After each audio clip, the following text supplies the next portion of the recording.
This episode of DDO Players News is brought to you by the Skull Splitter Dice Company. SkullSplitterDice.com for all of your dice needs. And don't forget about the 2020 Dice Celebration Kickstarter that is ongoing now. Your chance to get 10 beautiful sets of dice. That's right, you have 10 different colors to choose from. Each of the colors on the new dice sets have been carefully handpicked, and each dice will feature gold foil inclusions and shimmer glitter effects that create a magical appearance. And of course, the Skull Splitter Double Axe logo we all love is in the 20 position on the D20s. The Fey Lord's Boon, the Pixie's Treasure, the Snow Maiden's Kiss, Andora's Fury, Feywild's Echo, Mermaid's Blessing, Pixie's Promise, Medusa's Mirror, Astral Silver, and the Ifrit's Eye are the colors you can pick from. So check them out over on the Kickstarter. Link will be in the show notes for this episode. Once again, thank you to the Skull Splitter Dice Company for sponsoring this episode of DDO Players News. Good day, everyone. This is Planet Niels, and welcome to DDO Players News, where we take a look at the latest news in DDO and on the tabletop. And please welcome my co-host from Ravenloft, Dracula. Hey now, everybody. How's it going? Hello there, Drac. How are things going in Barovia? Crazy right now. I'm crazy. I'm having to dealing with all the villagers complaining there is no toilet paper to be bought. There is a shortage of toilet paper in Barovia at the moment because certain villagers are hoarding all of the toilet paper. All right. Well, we're going to have to find some solution to that. You may have to collect it in blood. I might have to. Yeah, be careful there. You shouldn't go around hoarding stuff when there's a vampire in the area. That's right. Consequences, people. Consequences. Consequences. Let's go and look at the news this week, which includes the Chronicle. Yeah, not much DDO news, so I guess it's a good thing. Means they're working on the new upcoming stuff, and they don't have anything to announce yet because they're working on it. So we're gonna go with it's a good thing. There's no news. But those aberrations on the top section certainly don't look pretty. I kind of like Beholder, so I think the Beholder looks kind of cool. And then there's a Taken, and then there's one of the eyeballs. I can't remember what they have a name, but I don't remember what their names are. But yeah, or something like that. So yeah, there you go.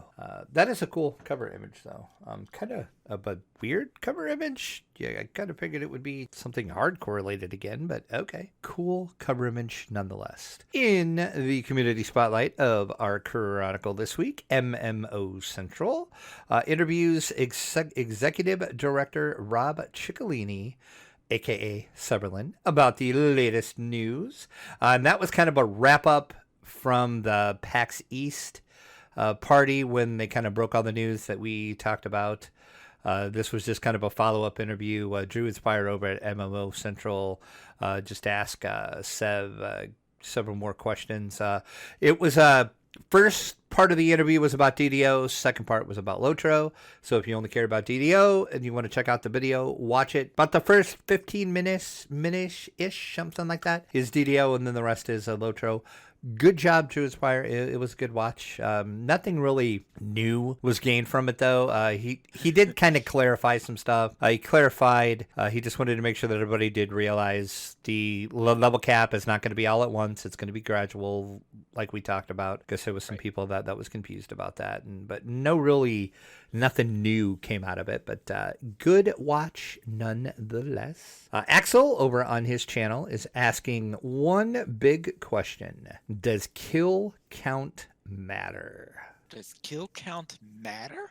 Yes. If you, which you probably have never paid attention to it, but when you finish a dungeon and you hit X, you can get all the stats, how long it took you, how long you were there, how many breakables, blah, blah, blah, blah, all that. Well, it actually breaks down how many monsters you killed. So you can see, like, Pine Leaf killed X monsters, I killed X monsters. And yeah, it does mention that. Yeah. And there's it's an interesting video because there was a thread on the forum. Some people are saying, why is that there? Does it really matter? And to some people, that really matters. Right, that's the problem. Yes, some people care, some people...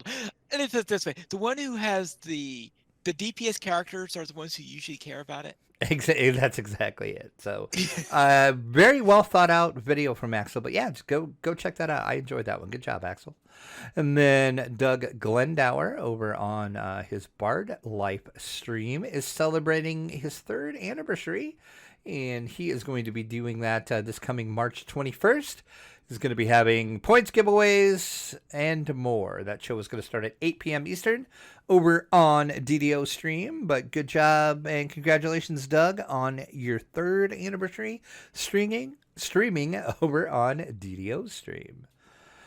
We do have our fan site news section. As always, DDO Cast discussed the news from PAX and more. We got a shout out for our episode last week. Mickey's Delirium is a long-running blog where Mickey chronicles her rating and more. Click over to see the latest from Mickey. Samus Garobo is frequently running DDO over on his Twitch channel, and he follows Cordovan every Wednesday on DDO stream as well.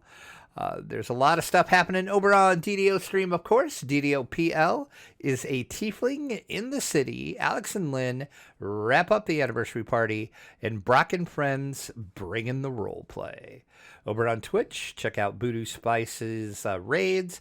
Newbie Carabra is level 30 on the hardcore server, and Stream Tom pushes the envelope. And if you like watching DDO over on YouTube, plenty of videos over there for you. Dirty William runs a Sunday Static. Ice Demon helps the people. And Force Plays has a guide to the Alchemist. A guide to the Alchemist. You might want to check that out, Pineleaf. Yeah, that might be useful considering that I've already am about halfway through my posting of my Alchemist series for the Borderlands. Yes, I've been watching that actually. I'm sure it's been weird. Okay, I say interesting, you say weird, sure. Okay, interesting. Yeah. Tomato, potato, as they say, but okay, all right, fine. Okay. Interesting. Interesting is the word I use, but okay. Our chronicle comment this week is: how do you most frequently heal your character? Most frequently heal my character. Well, it depends on my class, because if it's it depends on my class, because in the Borderlands thing, unless I'm playing a cleric or someone who has a heal spell, because obviously if I have a heal spell, then probably most likely do it with a heal spell. If I'm in a situation where I am using a cleric, then in fact I'd say probably more get healed by clerics. But then if we have something like what I'm doing with the Borderlands, where I'm not necessarily allowed to use a cleric, then it's probably a shrine.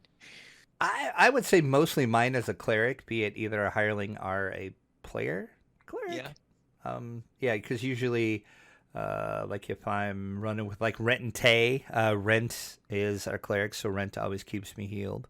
We also have hirelings to heal us too, but so yeah, I would say clerics, either hireling or player, and shrines, and heal pots. I do keep heal pots on myself, just for that oh crap moment, as it were. It's like, oh, I really need some healing, so I can just pop a pot. I would hate to tell you this, but it wasn't until maybe about a month ago, maybe a little bit less than a month ago, where I learned that they actually do sell heal pots. Oh my God, Pineleaf. I had thought that heal pots only came from drops, and that was only at the very beginning of the game. So I thought that after the beginning of the game, you no longer get heal pots. No. Always buy heal pots. Always have them on your bar. I have a bar specifically for my heal pots. No wonder I'm the one who always dies. Well, apparently, now we know. Haven't you ever noticed I always like stop and I do the drink mode every now and again? Yeah, I'm popping a heal pot if I need it. And one of the other things is I've always been wondering is what use is the spell by the alchemist / artificer spell, healing admixture. And I was wondering, how on earth is this spell useful if you can never get any heal pots? And it wasn't until I was researching this later, after bypassing healing admixture, where I learned this little bit that, oh yes. Oh my God, that is amazing. Yeah, you can buy those. That is the most amazing thing ever. Oh My God. Wow. I've got nothing else to say about that. So let's just move on to the screenshot of the week. Can I believe we did not know they sold heel pods? Oh my God. I, Finally. yeah, obviously I did it. Oh, jeez. Our screenshot of the week this week in the Chronicle is from Shuriken flying over the 12, searching for threats. And that is the 455th DDO screenshot of the week from Shuriken. Thanks for sending that screenshot in. That is a pretty sweet screenshot indeed. Now, I should note that in Lotro, they do not sell heel pots. I mean, you can get them at the auction house because players make them. But since they sell regeneration food and regeneration, you'd have regeneration between combats and stuff like that. And you don't need heel pots as probably as much. Well, I guess that's true. Yeah, you wouldn't in Lotro. That's very true. But oh my God, I still just implored. Let's head into store sales then, and let's see are heel pots on sale? As a matter of fact, they are on sale. Oh. So you can go buy some from the store right now at 25% off. It's the Gold Seal Elixir Sovereign Healing. You can get 100 of those. So you can buy 100 healing pots, Pine Leap, and always have one on you. Oh, when I was talking about healing pots, though, I meant healing pots. Not DDO store load, but I meant vendor. Oh, well, okay. Yeah, fine. Okay. Still, go buy some, either from the store or from a vendor, Pine Leap. Okay. Good grief. Superior spell potions, 100 of them, also 25% off. Sovereign Guild Renown Elixirs, 25 of those. And the Colossal Ingredient and Augment Bags, also 25% off.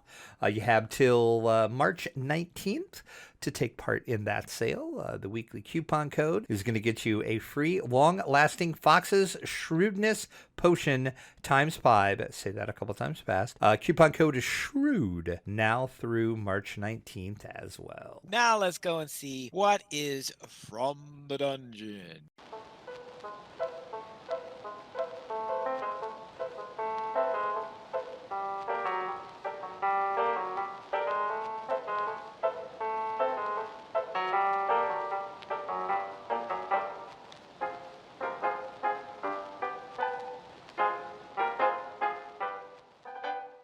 We are going to begin with Gary Con, which apparently can't happen. It's not going to take place now. And this is going to be a theme with conventions, so stay tuned to the rest of the show.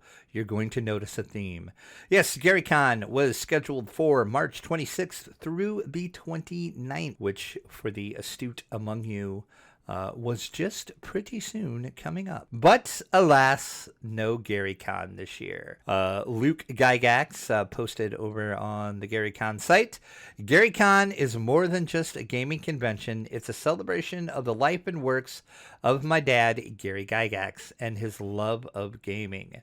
The spirit that permeates Gary Con is one of close-knit camaraderie and its intimate atmosphere that has helped us grow so rapidly over the past years, and more of you, as more and more of you bring your friends and your family to celebrate with us in our beautiful little resort town of Lake Geneva. As most of you know, this is the birthplace of Dungeons and Dragons. Was my first home at 330 Center Street.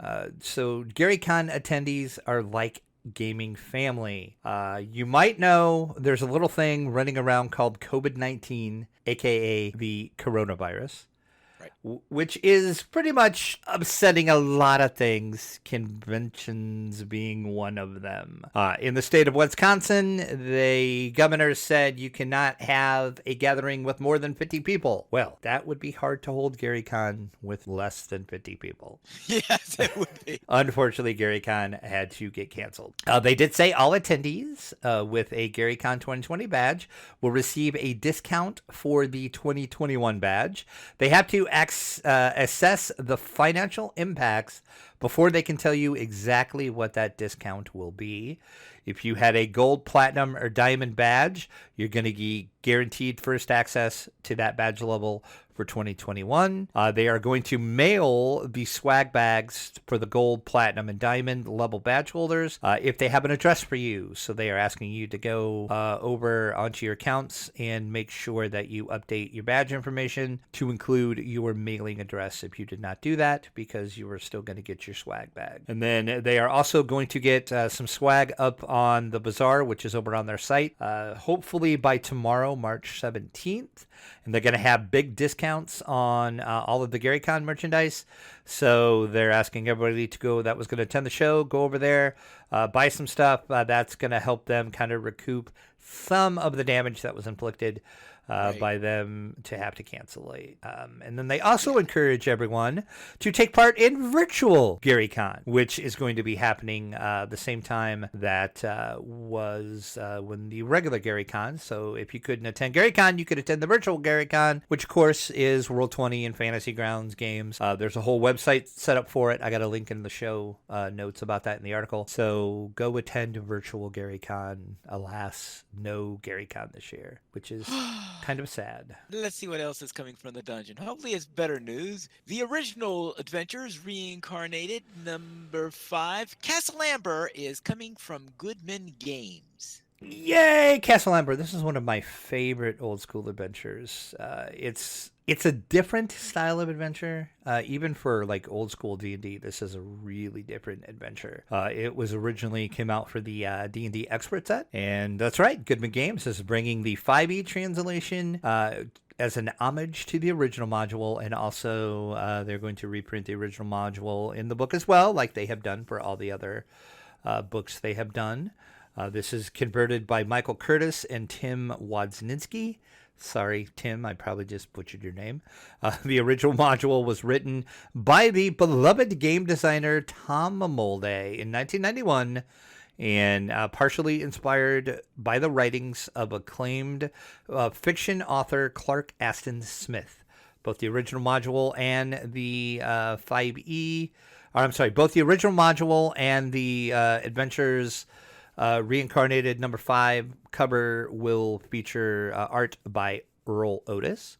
Of course, for the old school fans among you, you know that name well. So this is a perfect time for that old school funhouse dungeon that only X2 Castle Amber can offer for you. This is coming out in September from Goodman Games. I'm excited for this because, like I said, I love Castle Amber. All right. Did you ever run through Castle Amber at all? I think I once explained that I did not do the box set side. Oh, that's right. You did. Yep. I did. do remember us talking about that. I did. Right. I did a D&D and original D&D and 3rd edition. Let's then head into what's on the tabletop.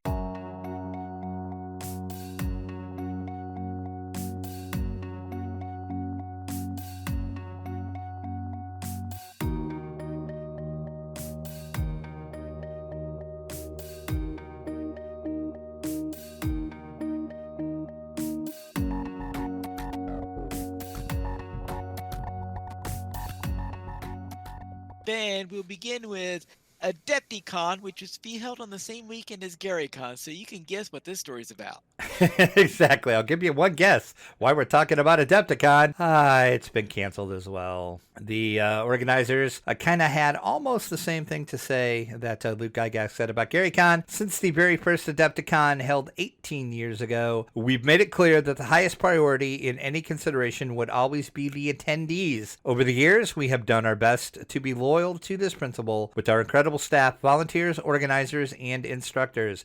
Adepticon has been proud to host our annual hobby celebration with continued emphasis on creating an amazing experience by all of our attendees. It is with that priority in mind that we have decided, after many hours of internal conversation and consultation with the venue, hotels, and various local authorities, that the health and well-being of our attendees and the public must come first. While we continued planning and did everything in our power to see that Adepticon ran as normal, we are now following both government guidance and our own judgment concerning the COVID-19 virus in canceling the 2020 convention that was scheduled for March 25th through the 29th. They are in the process now of issuing refunds. So if you did have a badge for Adepticon 2020, you should be seeing that email from them soon explaining how you can get your refund. Then let's head to CMON Expo 2020 and I don't think we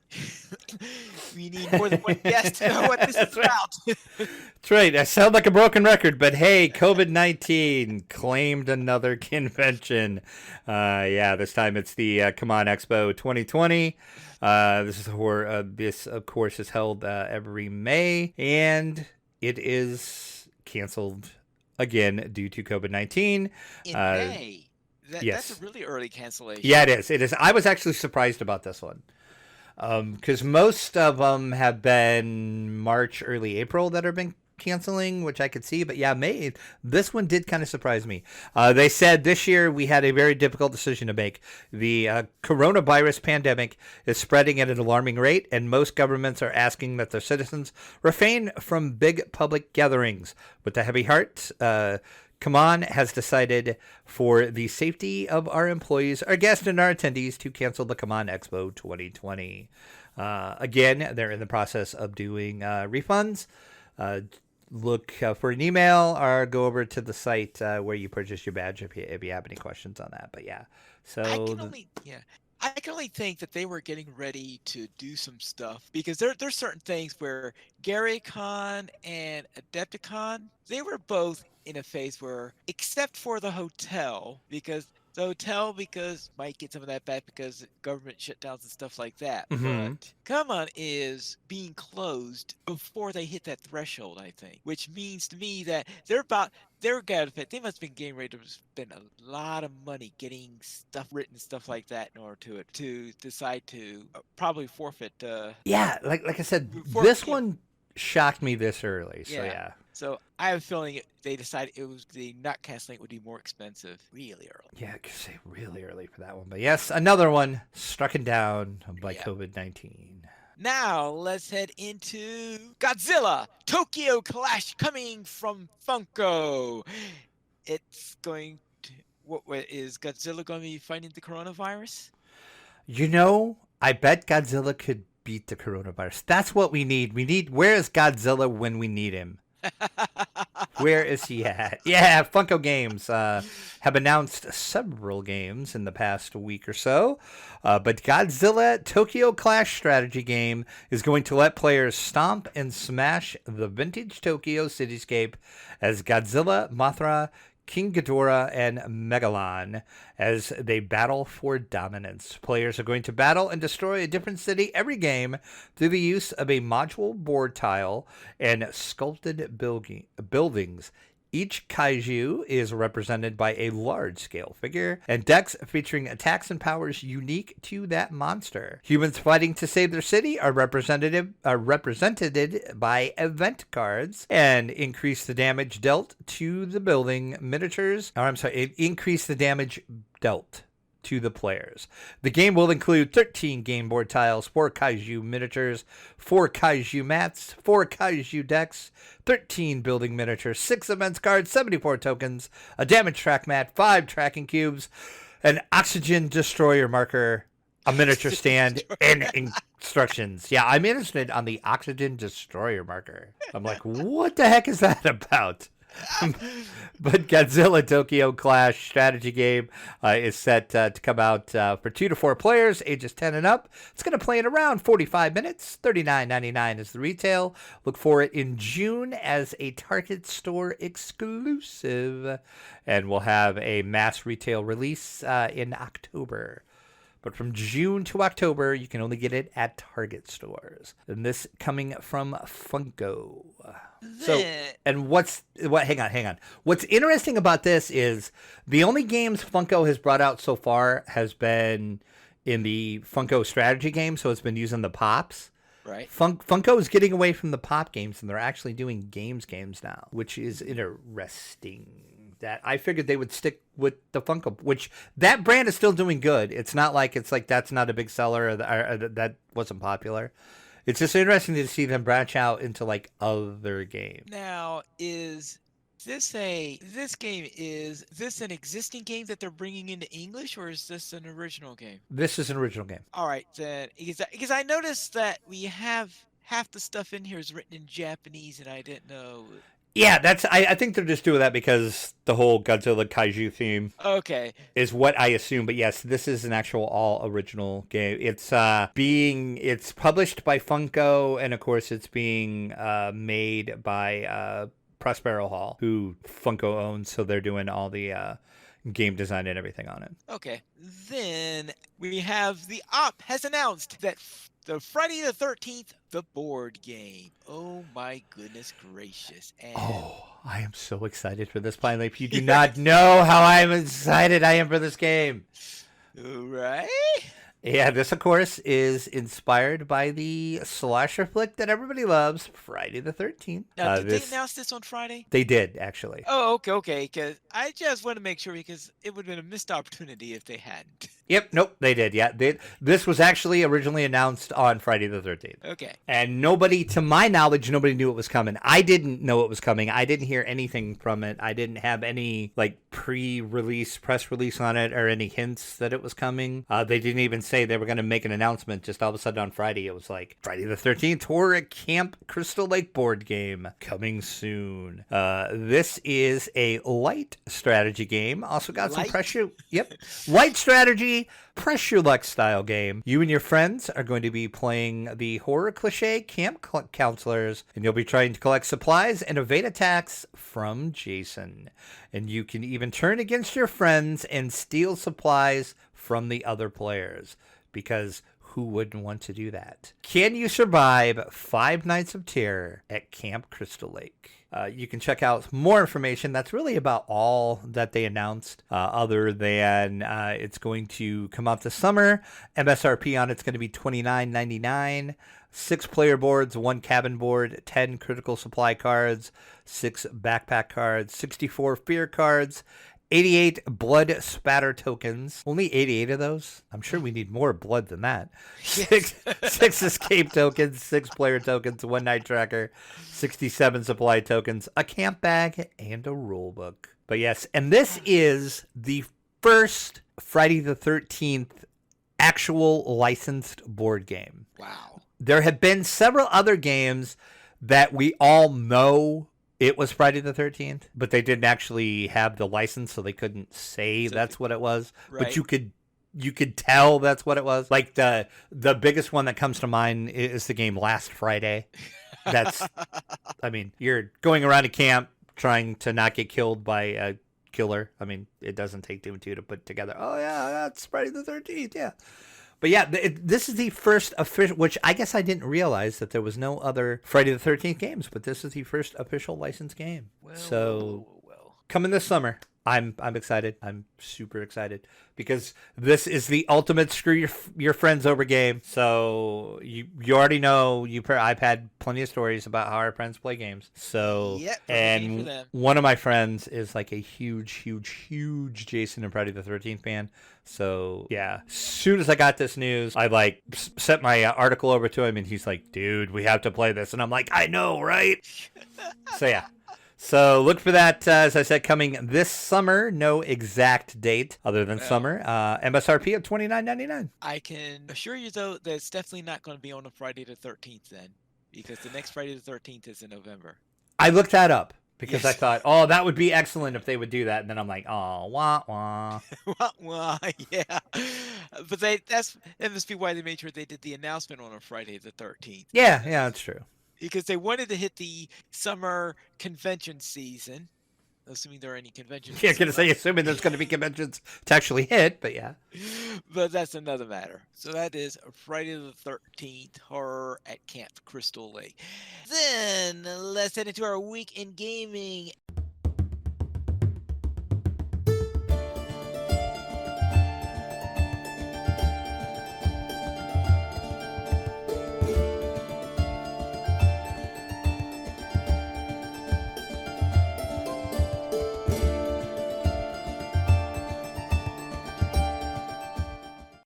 Drac, what were you up to? I don't see anything here. Next. What? Yeah, nah, I didn't do anything. Well, okay, I take that back. I actually didn't play any games. I opened a game. I looked at it. Yeah. Yeah. And I was like, oh my God, I don't even know where to begin. So I just put it back up on One my of shelf. those games. Yeah. It's like this little game that I'm sure nobody's ever heard of. It's this like Gloomhaven game. Oh, you finally got Gloomhaven? I did. And I would like to thank somebody question mark for it. Apparently somebody looked at my Amazon wish list because it showed up from Amazon and I never bought it. Oh my goodness gracious. So one of you out there knows who you are, I'm guessing. I'm assuming it was somebody that listens to this podcast. It would have to be someone who listens to this podcast. Wait, I guess unless it was one of my friends or something. I don't know, but they all claim they didn't do it. But yeah, it's just because I got it like, I don't know, a month ago maybe. I just came home and there was like this big Amazon package on my porch, and I'm like, I didn't order anything from Amazon. And then I thought, well, maybe it's like a game I got to review or something, and they just shipped it through Amazon, which I had game companies do that before. Right. They've just used like if it's a game that was currently out, they've just shipped it from their stock at Amazon. And so I thought, oh, it might just be a game to review. And then I got it, and I brought it inside and opened it up, and I'm like, this is Gloomhaven. Like, what's going on? And then I went and I seen it was no longer on my wish list, so I'm like, okay, somebody, okay, weird, but okay, cool. So yeah, I opened it and I looked at it and I'm like, oh my God, I am so intimidated to even start this. So I have not started it yet, but I think that's one of the reasons why it might have been a good idea if you did tweak with the app a couple of times before. yeah, maybe because wow, yeah. It is intimidating. Let me put it this way: I haven't gotten past the first. I think I started it, and I haven't gotten past the first dungeon yet. So yeah, I hope this weekend to actually play it. But yeah, like I Okay. said, it just intimidated me to open the darn thing. So I could understand. we'll see how that goes. So other than me being intimidated by a board game, what did you do, finally? And I'll begin with what I did in DDO, where I'm continuing on my series to get all the classes and races in, is running through the Keep of the Borderlands. I therefore this time it was the turn for a Tiefling Starlock. And I know a warlock tiefling. I know that's a huge shock, right? Yeah. So instead of playing I know you usually play firelocks, right? Yes, I do.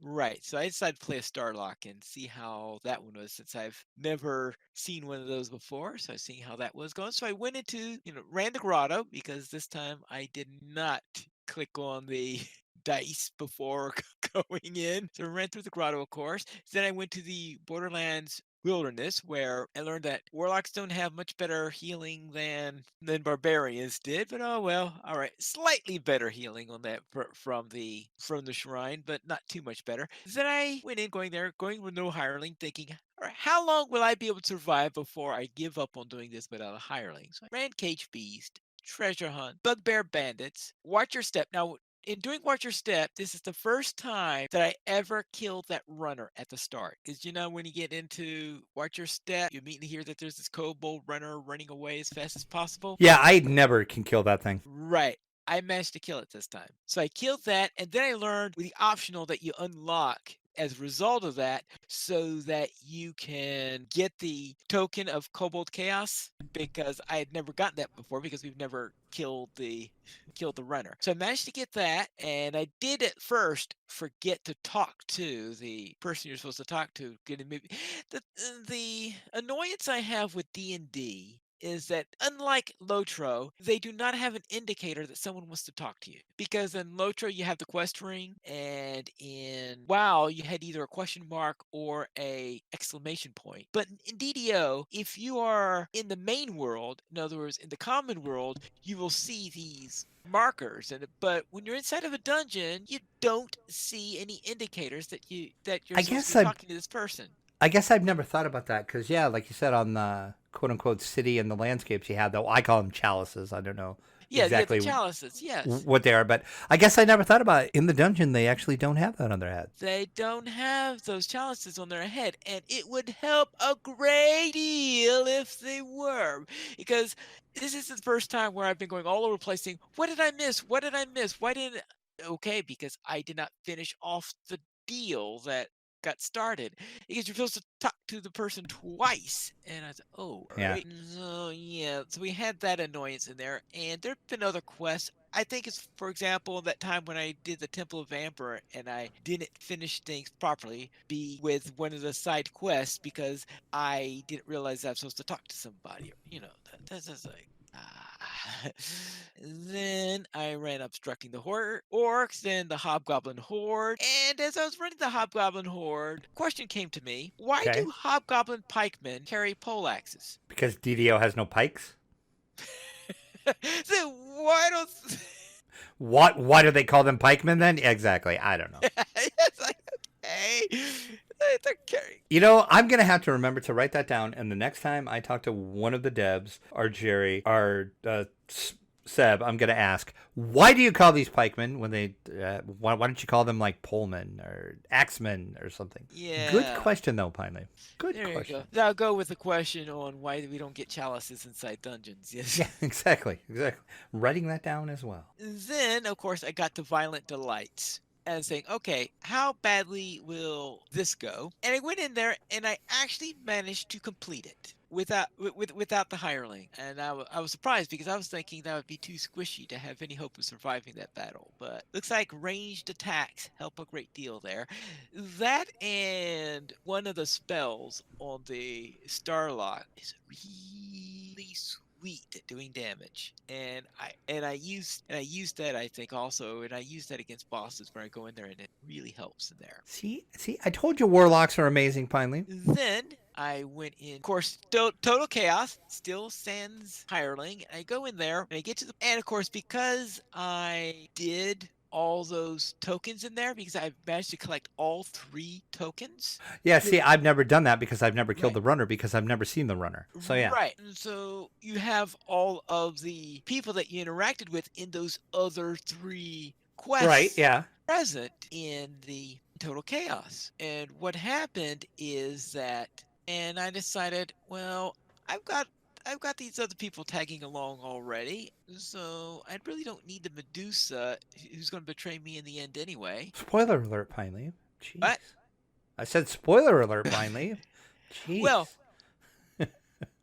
I kid.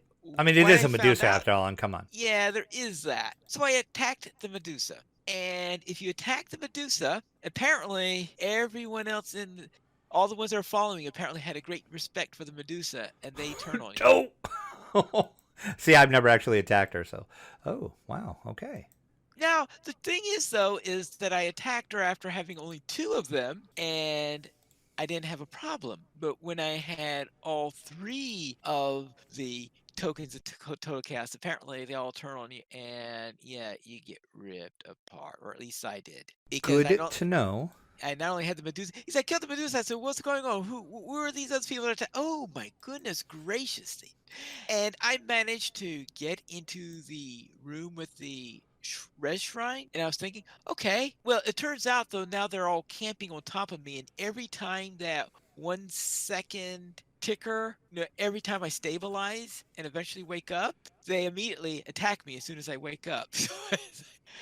I suppose I could do what I did at the end of Sharn and maybe have gone through the res cycle, where res get turned on all this stuff. I decided, no, I wasn't going to go through that thing again. So I wound up releasing and quitting that particular run. But I decided that since that was as a result of doing something crazy, that I decided I was still going to stay without the hireling because, all right, that was something unexpected to it, and I didn't, and hireling probably wouldn't even help me with that situation anyway. So I went back, reran the dungeon. This time I decided, let's take care of the Medusa before I meet the others. And apparently they run in and attack you anyway.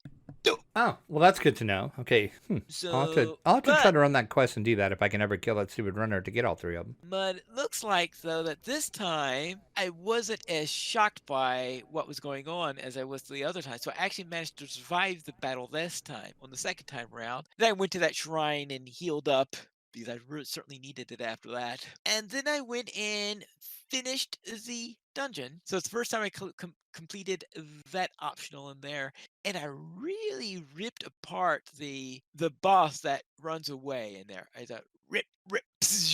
he went down quickly. Boy, I mean, the last time I was playing a warlock, I was nerfed into the ground, so I was a bit surprised.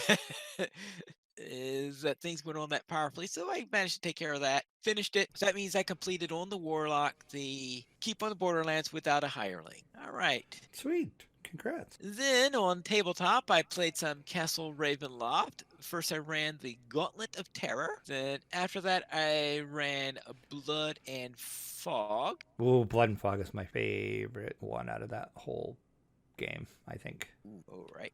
So Gauntlet of Terror, I just Gauntlet of Terror is very tricky because you've got all these things because you're always wondering, okay, now where do I put this token now and stuff like this. So yeah, I was getting to a point where I managed to kill the 20th one mainly because I had all of these extra mobs that came in very early with the game where I got all those encounters that added more mobs. As a result of this, I managed to kill the 20th just before I think I would have gotten overwhelmed by all the other mobs in there. So I managed to win that one barely. Blood and Fog. I went around there all over the dungeon, searched for things. I found the zombie dragon, and it was now time, of course, to find the exit. And I managed to find the exit. When I found the exit, there was a wraith there. My scout decided when it was her turn to run because we were out of the healing tokens. So I ran there and I figured, all right, at the way things